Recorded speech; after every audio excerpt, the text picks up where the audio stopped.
And welcome back to another exciting adventure into the Duna base Calamity, where I do my best not to screw everything up, but so far not quite so good. Last episode we had a lot of issues getting the main engines docked to the crew transport modules so that it could steal fuel so that the next module, the Kethane Mining module, could have enough fuel to make it to the moon. We also have one additional engine that was unnecessarily separated from its twin and is now floating in a separate orbit. So, let me get the... where is it? There it is, the Big Gulp. I was looking under the B's for Big Gulp.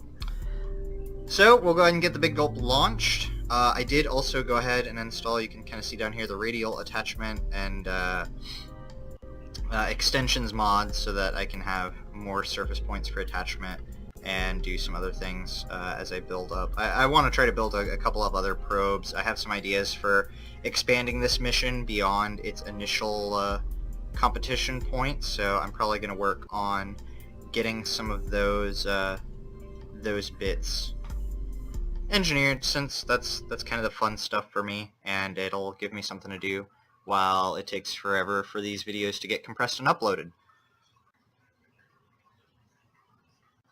Alright, so we are going to go ahead and fast forward over to launch window number 3 here, and then we will lift off. And here we are at launch window number 3. Don't mind the dog in the background.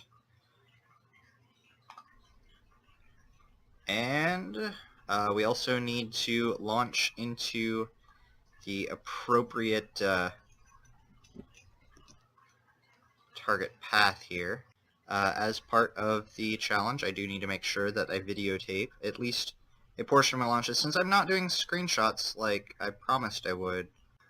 Because, yeah, I'm kind of lazy, honestly, and using both screenshots and video, managing it all, I'm just not that kind of guy. So, I'll go ahead and show the launch here, and then we'll meet back up during circularization. Whee! There we go. Not... well, okay, I was going to say not quite as wobbly, but I think the other one was less wobbly than this one is. It's not strutted on quite as well. But, yeah, we'll see in space. And here we are, circularized, decoupling the engine so that we can match velocities the crew lander ship.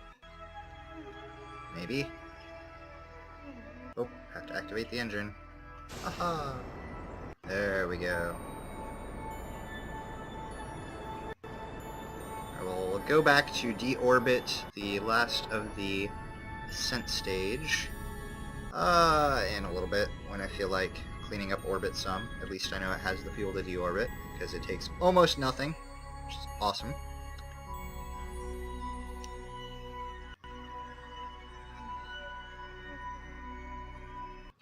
My laziness knows no bounds in Kerbal as far as flying.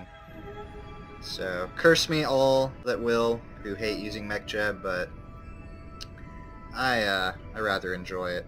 It takes a lot of the difficult bits right out.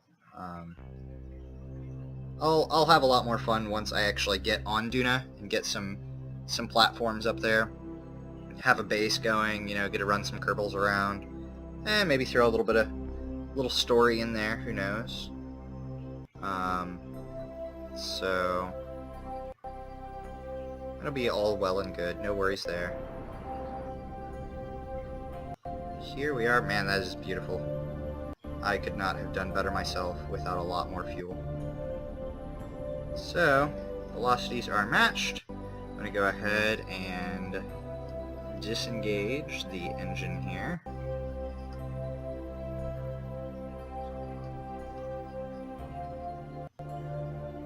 Boop. Nudge that guy right out of the way. And a little bit more. Try not to destroy the engine. We are moving pretty quick here. Boop. Okay. And we will set this guy up, maybe, as our target, if we can reach him. Yay! Okay. And I will see you when we're docked. So once again, using a little bit of the docking pilot to get close, and a little bit of my own terrible piloting, we're going to attempt to bring this right on in.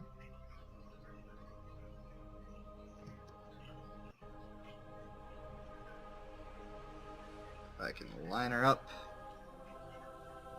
You're coming in pretty quick. Hopefully that's not going to be too bad. Slow it down just a little bit. Come on, baby. Oh, it's so close. So close. Line it up. Line it up. I still have monopropellant. Okay, there it goes. There it goes. Oh, nope. I wasn't supposed to disable it just yet.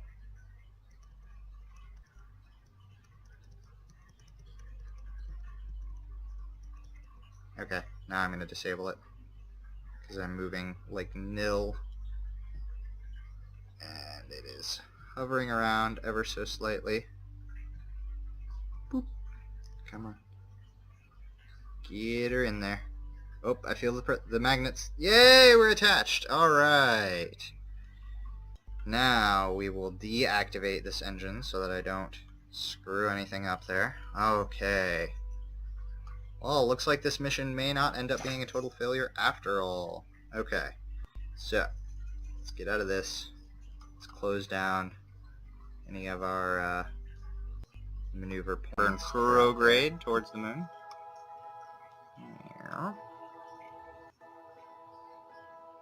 There we go. That's a decent enough encounter. What's the delta V requirement on that? 826. What are we looking at here? Alright, we got 2174. Now, if we don't have enough now, then I don't know how much. And here we go, finishing up our burn towards the moon. A little bit off. Not too bad. Whoa, whoa, whoa, whoa, whoa.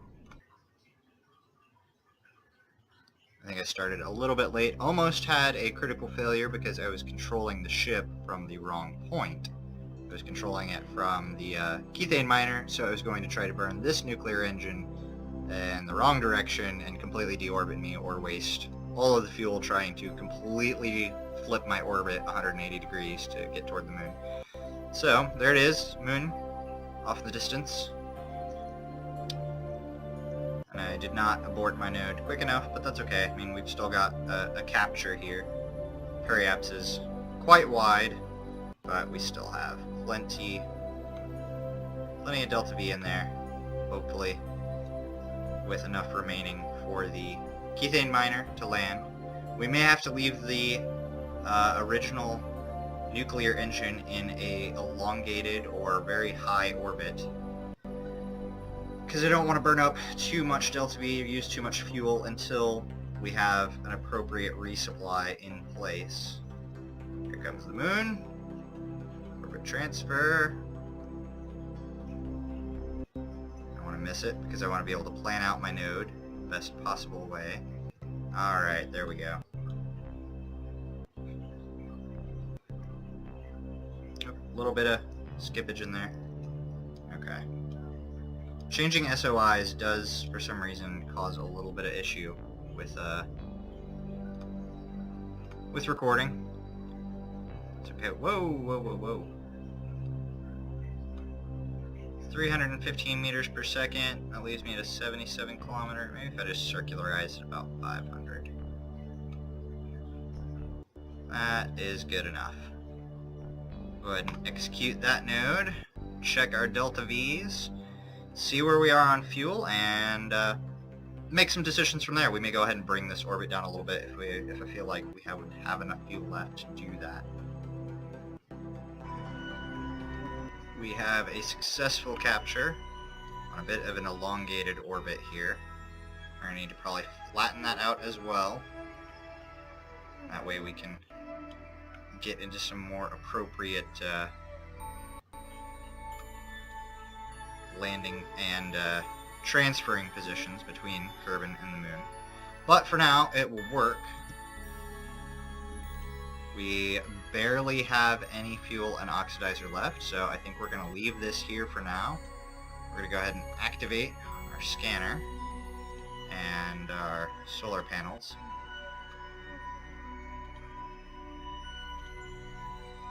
And hope, pray that we have some Kethane somewhere on this orbit that we can get to.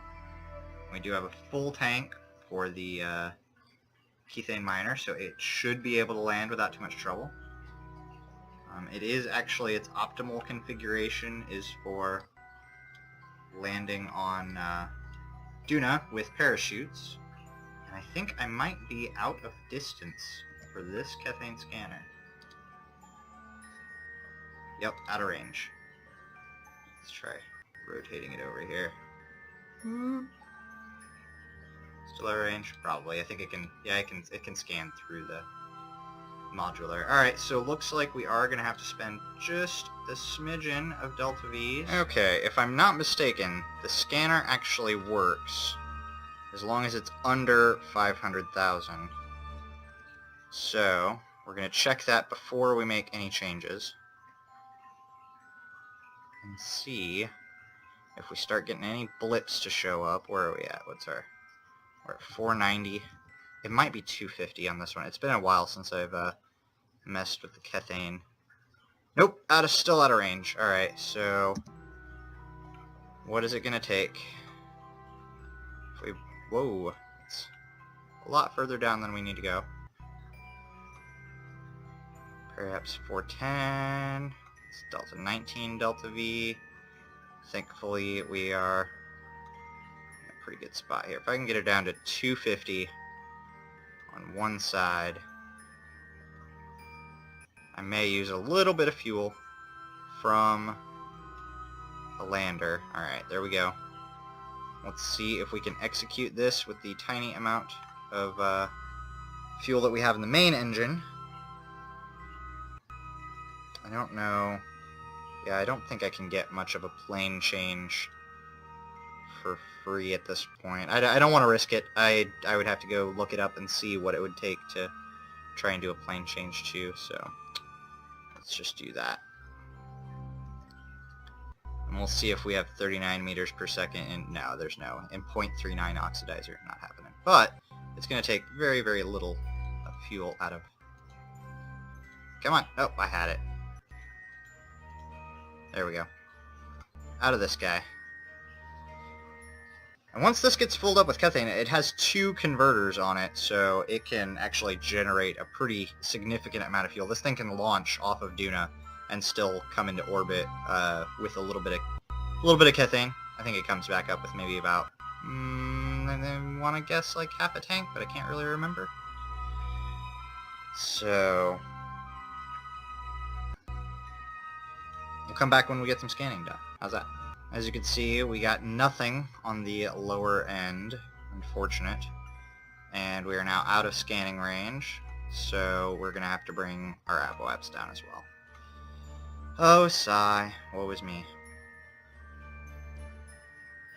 Now, if we don't have any Kethane at all on this entire plane, that would be very disappointing for this mission, and I'm not sure how I would be able to change my plan even further in an attempt to get the resources needed to fill up my engines to burn for Duna. So this is gonna get real tricky. There's got to be some Kethane on this plane. There almost has to.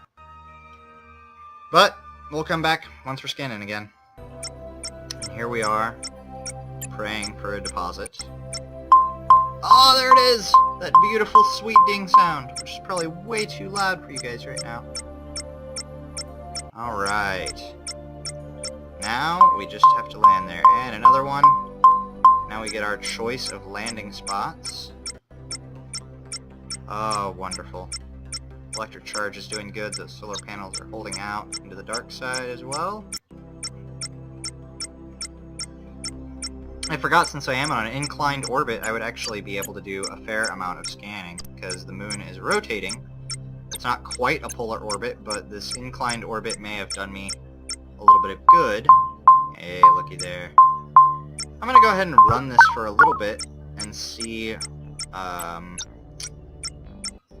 if there's any other good. I know that's a pretty decent equatorial landing spot. I may check for a couple others. I've got some few extra days here, so I'll run it up and see what happens. Okay, I've disabled the scan tone, and we have a nice little pool of Kethane right in here, which is going to be good for me to land on both on this orbit and on some future equatorial orbits. I can probably hit in right in here somewhere. If not, we've got this one too on the equator, which is great. So yeah, we'll go ahead and draw her in and see if we can close the deal here. Now, of course, I am not going to be landing the engine. Instead, just this guy. Go ahead and load up the little bit that we have left here, even though the weight is going to be a little bit off. Those will unnecessary. That's okay. This guy is pretty much empty. We're going to leave him in orbit. We'll go ahead and make sure our monopropellant here is good. We've got some to come back up and dock with. I don't think I used any of it. Good. Yay! And we've still got some here. A little bit. Now, since I do have the Kethane Miner, I could actually transfer some of this monopropellant down. Yeah, I think I'm going to. And refuel the monopropellant by mining the Kethane into it and converting it while we're on the ground. And that way, if we do have another great disaster, like the one that befell us earlier, then we should be able to handle it by having two vessels that are able to dock appropriately. That'll give me just enough monopropellant. Sometimes it's handy to have a little bit of monopropellant when landing on the moon. It'll also be good, just kind of in general, to get that portion filled up, set, and ready to go. So we can go ahead and bring the panels in, deactivate the detector, and show off one of the finer bits, which is actually the deployable heat shield. Yes. The deployable heat shield, which is of no use on the moon, since it has no atmosphere, but to save space and weight, they can also be used as a pretty decent landing gear. So we've got that going for us. Controlling from the Kethane Miner now, and undocking. We will go ahead and pull off just a little bit there, so we don't hit anything. Sorry about the flashing on that. And we'll go in for a moon landing. So I'm gonna probably do another one of my famous combinations of mech jeb and trying to land normally. And we'll see you there. And we have done our high deorbit burn. Got pretty good target set in. We're going to come in, hopefully be able to land this bad boy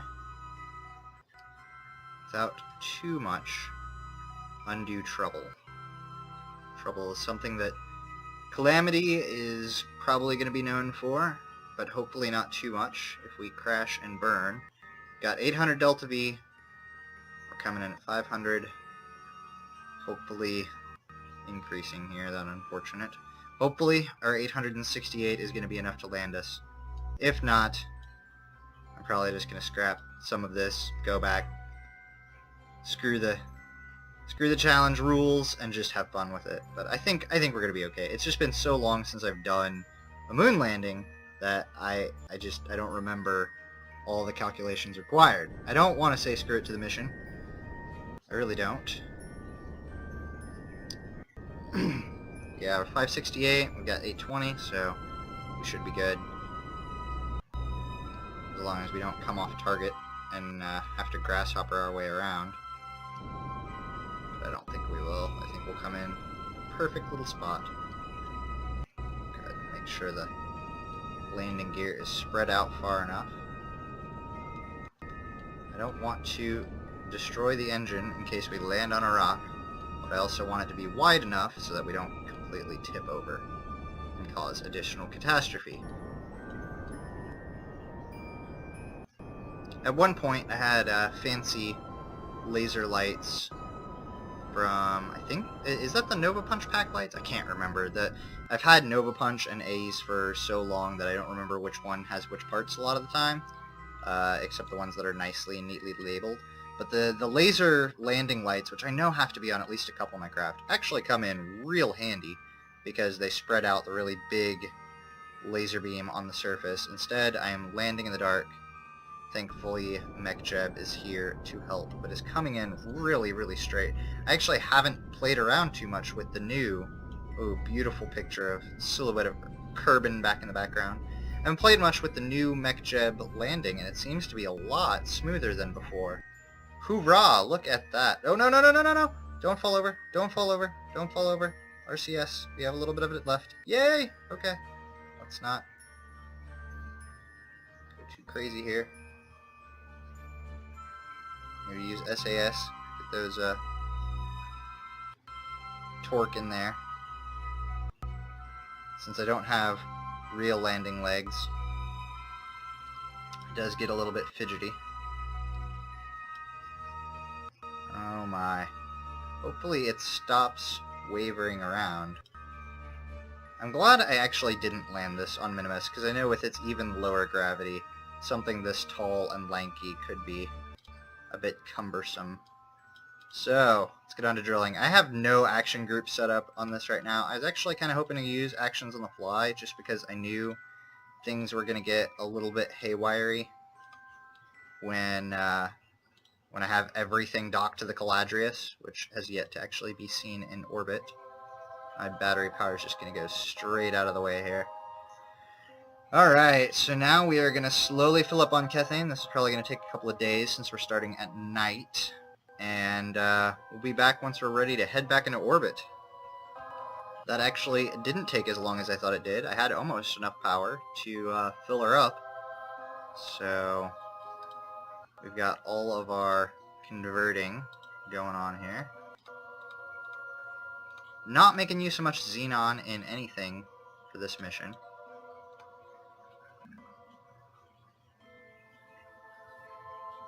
And shut down a couple of the drills since I know that power is going to be an issue. But I do want to make sure I have a full vat of Kethane as well as full on fuel. My power is just struggling here to make through, but that's okay. I think it's because only one of the only one of the solar panels is actually getting any sunlight right now, which is a bit of a shame. And I'm running both my converters. I might as well shut one of these down because it's just not gonna work out right, and we'll shut down the drill. There we go. That way we just focus on converting until everything's full, and then fill back up the Kethane since it's not going to take that much. There we go. Our power's coming up, kind of. At least it's staying stagnant. Ding! There we go. And now we can get our drills back out.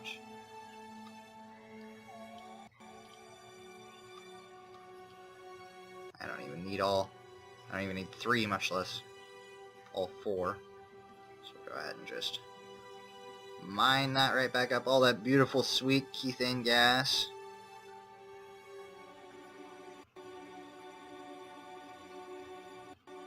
Luckily, between the solar panel and the radioisotope corpse here, we have just enough power to keep a couple of drills going.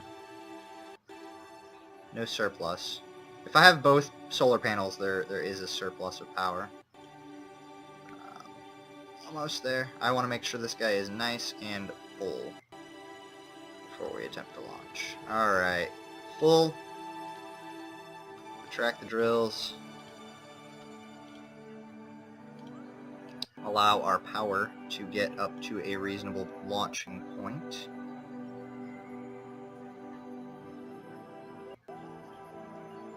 In case I have to run the converter during any point of the launch, I want to make sure I've got plenty of power.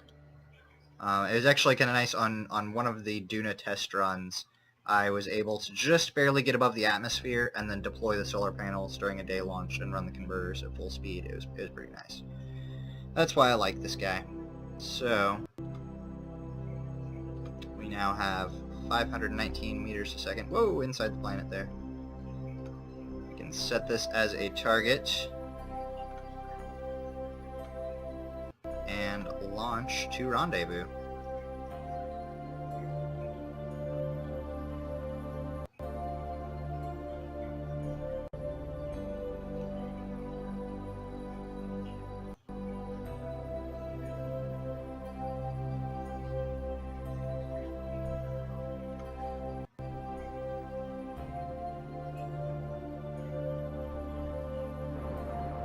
And there we go. We have liftoff.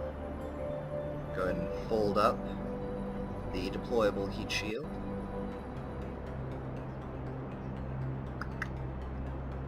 Oh, and I do have one of these still running here. What is it? Yeah, it's running everything. So we'll just let it run liquid fuel and oxidizer. Might as well keep her filled up.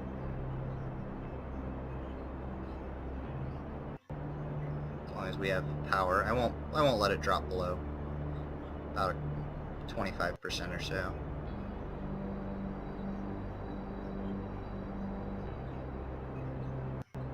And now we have nearly infinite monopropellant for docking, which should help out a great deal because it can run the fuel converter and sloppily dock all day long. So this is definitely going to help quite a bit. As long as I'm glad I had the fuel converter running because we definitely need. I'm going to go ahead and throw the second one on here. Definitely needed the Delta V's. So we're going to go ahead and get this guy deployed out. Yeah.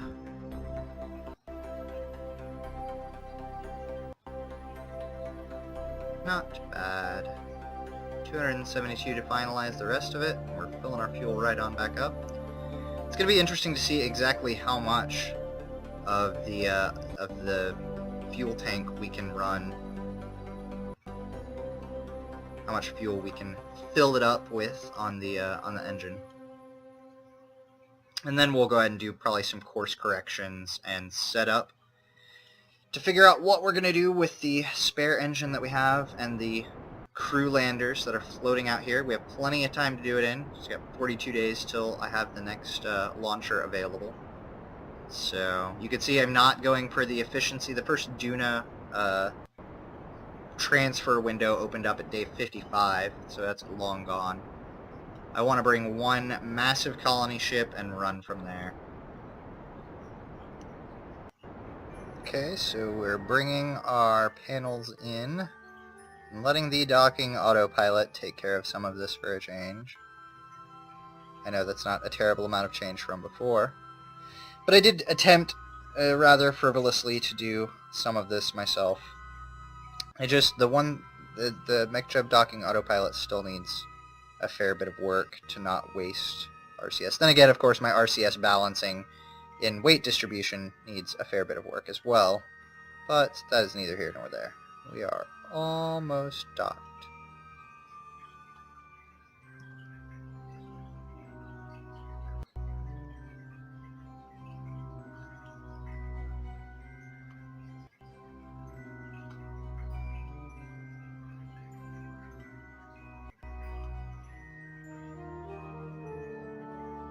There it goes. There's the little magnetic pull. Boink!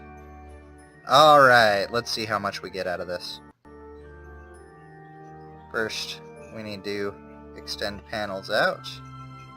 We have both of the converters going. Wonderful. We have plenty of sunlight. We're not behind the moon.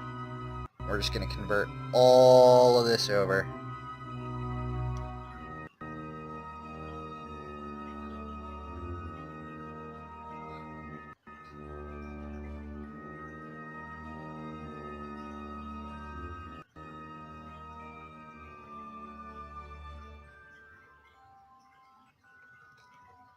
Not nearly as much as we'd hoped for, but we are now full on monopropellant as well. So, let's see, if we deactivate this engine and not use any of this fuel, this has about half a tank Yeah, a little bit under. Let's see what it's going to take for us to get on a stable orbit.